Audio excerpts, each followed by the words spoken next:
मैं एक दिन रास्ते में जा रहा था, एक बहुत ही ज़बरदस्त आम का पेड़ देखा मैंने। वो आम का पेड़ में इतना सारा आम आया था कि इतना सारा मैंगो था कि मैं देख के लालच में आ गया यार। उसके नीचे उसका ओनर बैठा था, वो मुझे ऐसे देख रहा था। बोला, क्या देख रहे हो? मैंने बोला, ये आम का पेड़ बहुत अच्छा है क्योंकि ये बहुत सारा आम देता है, मैंगो बहुत सारा मैंगो प्रोड्यूस करता है। तो वेट वेट वेट, हम यहाँ इंट्रिंसिक वैल्यू के बारे में वीडियो देखने आए हैं ना? दीपू, पगला गए हो क्या कि हम यहाँ इंट्रिंसिक वैल्यू के बारे में वीडियो देखने आए हैं और तुम हमें आम के पेड़। प्लीज़ प्लीज़ प्लीज़ मेरे साथ रहिए, मेरा स्टोरी तो सुन लीजिए आम के पेड़ का वाला। मैं बताऊंगा, इंट्रिंसिक वैल्यू के बारे में बताऊंगा। तो मैंने जो पेड़ वो आम देखा, उसमें भरपूर आम थे, बहुत सारे आम थे। तो मैंने उस ओनर को पूछा कि ये जो आम नीचे, मतलब ये जो आम बहुत अच्छा तो आम देता है ये पेड़, तो बहुत, आप उसे बेच के कितना पैसा कमा लेते हो? वो बोला कि एक ईयर में ये पेड़ से मैं सिर्फ 1 लाख रुपया कमा लेता हूँ। तो ठीक है। तो मैंने क्या किया, मैंने सोचा अरे 1 साल में 1 लाख रुपया, मतलब 10 साल में 10 तक अगर इसी तरह कमाता रहा तो 10 लाख रुपया तो कमा लेगा।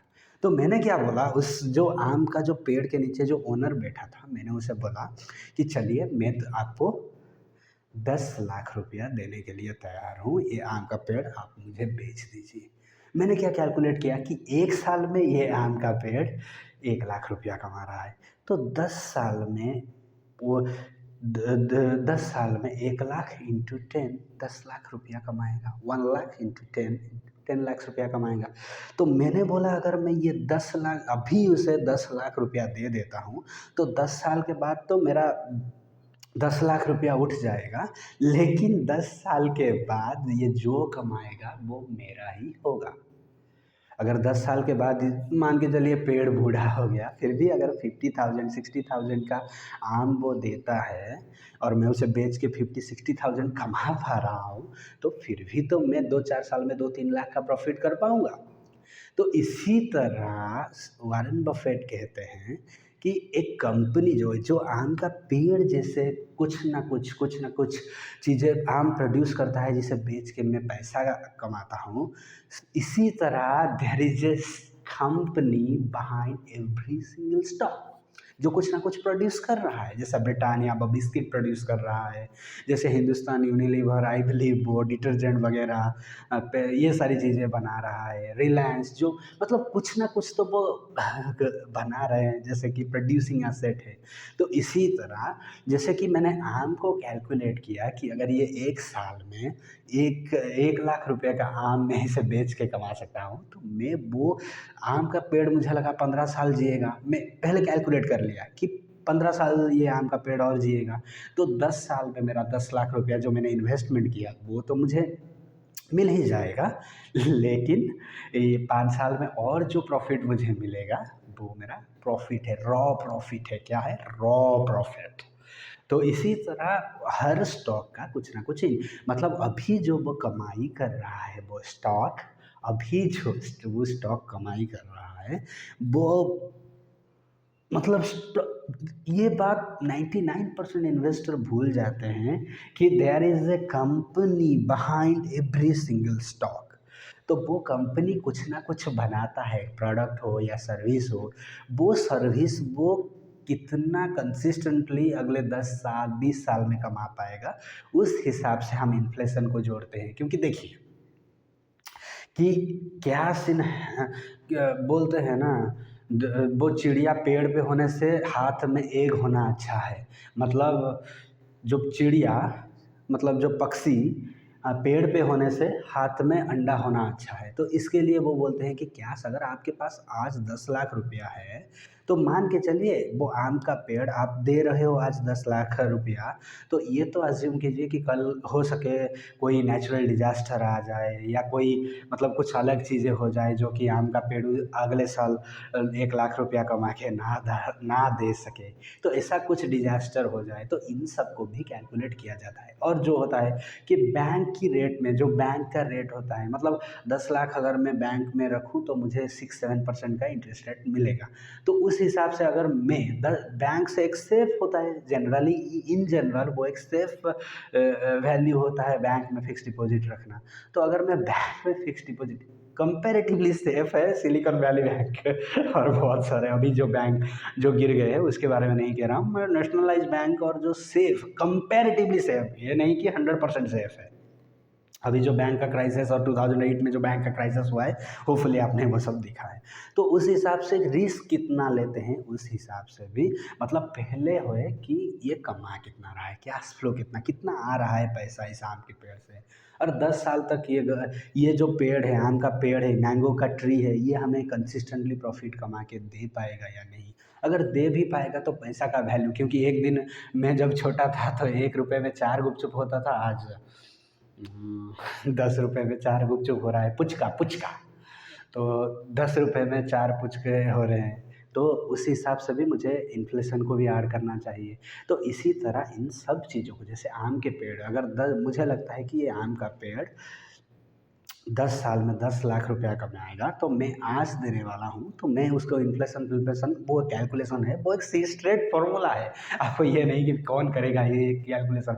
आजकल दुनिया बहुत एडवांस हो गया है, आप में जाइए, चैट जीपीटी में जाइए, पूछ लीजिए, वो बता देगा कि इसका इंट्रिंसिक वैल्यू क्या है। जो भी है उससे आप नीचे, मतलब सेफ्टी पर्पज़ के लिए कोई नेचुरल डिजास्टर हो गया, कहीं मतलब कुछ आम खराब हो गए, कुछ बेच नहीं पाए, आप मान के चलिए कि कल कोई बात आ गया कि आम खाने से ये रोग होता है, तो आप उसे बेच नहीं पाए। तो इसीलिए मैं यही तो बोलूँगा कि आप for the sake of the safety आप उसे थोड़ा सा कम, मतलब आपको लगता है कि ये पेड़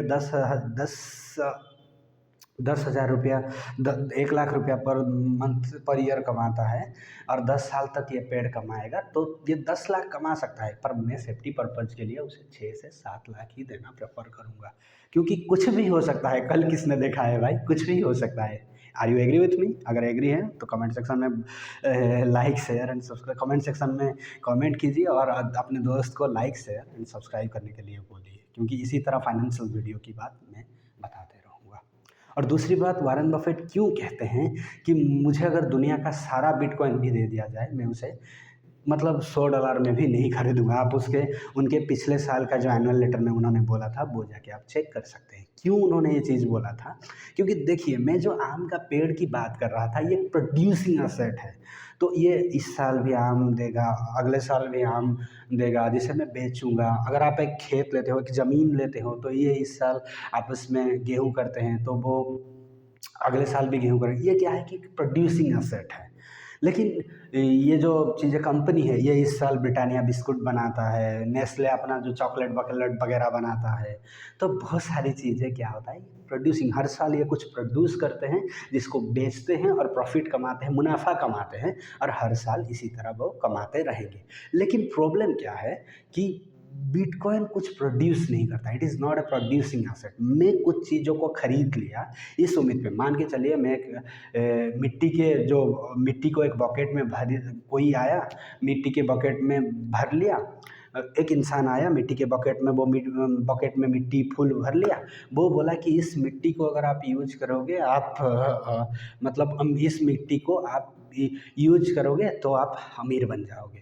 तो क्या होगा कि मैंने ये उम्मीद से मैंने उस मिट्टी की बोरी को 10,000 रुपया दे के खरीद लिया, ताकि शायद ये मिट्टी की बोरी को मैंने घर में रख के मैं 10,000 रुपया कमा लूँ, मतलब अमीर बन जाओ यही कहने का मतलब है। और जब मैं अमीर बन गया, मैं इस उम्मीद से रहता हूँ कि अगर कल कोई आए, मान के चलिए मैंने मिट्टी की बोरी को 10,000 रुपये में खरीद लिया, ये उम्मीद कर रहा हूँ कि कल कोई आए और वो मिट्टी की बोरी को मुझसे 12,000 या 15,000 में ले जाए, ताकि 15-20,000 का प्रॉफिट हो। तो the sole purpose of bitcoin, ethereum and those kind of things, that I'm not saying blockchain technology has its uses and very good at some point of at some kind of future ready technologies, but the fact is that, लेकिन सच्चाई यही है, जो bitcoin है ये है, मैं इसको खरीद क्यों रहा हूँ, इसी उम्मीद से कि कल कोई उसको ज़्यादा पैसा दे मुझे। मैं आज $20,000 में खरीद रहा हूँ, तो कल मैं $25,000 हो जाने के बाद बेचूँगा। लेकिन जब मैं आम की पेड़ खरीद रहा हूँ या कोई कंपनी खरीद रहा हूँ, तो वो कुछ चीज़ें प्रोड्यूस करते हैं, चाहे सर्विस हो या प्रोडक्ट हो।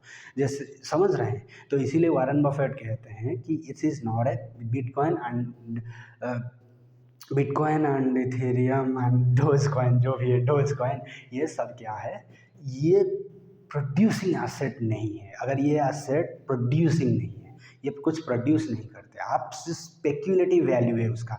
मैं कुछ खरीद लिया किसी से इस उम्मीद से कि कल कोई मुझसे ये ज़्यादा पैसा देके खरीदेगा, ये जस्ट एक स्पेक्यूलेटिव एसेट है, इसीलिए वो उसमें इन्वेस्टमेंट नहीं करते। मैं नहीं ये नहीं कहना चाहता हूँ कि आपको इन्वेस्टिंग करना चाहिए या नहीं करना चाहिए बिटकॉइन में, क्या दूसरे जो भी एसेट है उनमें करना चाहिए या नहीं करना चाहिए, पर इतना ज़रूर बता सकता हूँ कि ये आपका मतलब अगर लग गया तो चाँद पे, नहीं लगा तो ज़मीन पे। जो लोग $60,000 में या $70,000 में बिटकॉइन खरीदे होंगे, आज उनका 20-25 लाख का लॉस तो हो ही गया होगा। तो जो लोग 10-15 रुपए से खरीदे होंगे, वो आज भी 20-30 लाख की प्रॉफ़िट में होंगे। तो ऐसा तो नहीं है कि कोई इससे प्रॉफ़िट नहीं कमाया पाया, पर स्पेक्युलेशन अगर लग गया तो चाँद पे, मतलब आप क्रिकेट खेल रहे हो, बल्ला घुमा रहे हो, लग गया तो छक्का हो जाएगा, लेकिन आउट होने का चांसेस भी ज़्यादा रहता है। तो गुड लक, अगर आपको लगता है कि बिटकॉइन में इन्वेस्टमेंट करना चाहिए और शॉर्ट टर्म गेन करना चाहिए। वॉरेन बफेट मतलब पुराने हो गए हैं, पुराने ख़्याल के हो गए हैं। आप अपना कमेंट, मैं सबका ओपिनियन की रिस्पेक्ट करता हूँ, तो आप अपना ओपिनियन मुझे नीचे कमेंट सेक्शन में भी बता सकते हैं। Thank you very much. और ये वीडियो अपने दोस्तों के साथ शेयर कीजिए, ताकि मेरा जो सोच है, जो मेरा एक्सपीरियंस है stock market, security market, forex market, जो पैसा खरीदा बेचा जाता है, जो मेरा 5 साल का एक्सपीरियंस है, वो मैं आपके साथ शेयर करूँगा। और आप कमेंट सेक्शन और आपकी सजेशन भी पढ़ के और कुछ मैं इम्प्रूव कर पाऊँ, और मेरा जो कोर एक्सपीरियंस है उसकी वो भी आपके साथ साझा कर सकूँ, ताकि आप मेरी तरह फाइनेंशियली बहुत ज़्यादा लॉस ना किए करें। क्योंकि एक कहावत है, लास्ट में बोलूँगा, कि दुनिया में हर मिस्टेक आप खुद करने के लिए ज़िंदा नहीं रहोगे। तो दूसरों के मिस्टेक से सीखिए। जो मिस्टेक्स मैंने की हैं, वो मिस्टेक्स आप नहीं कीजिए। आप नया मिस्टेक कीजिए ना, वो अच्छा है, नया मिस्टेक कीजिए, लेकिन जो मिस्टेक मैंने की है अपने अंदर में, वो मत कीजिए। ठीक है? तो thank you for watching this video. Thank you again. Stay safe, stay healthy. जय हिंद। Thank you.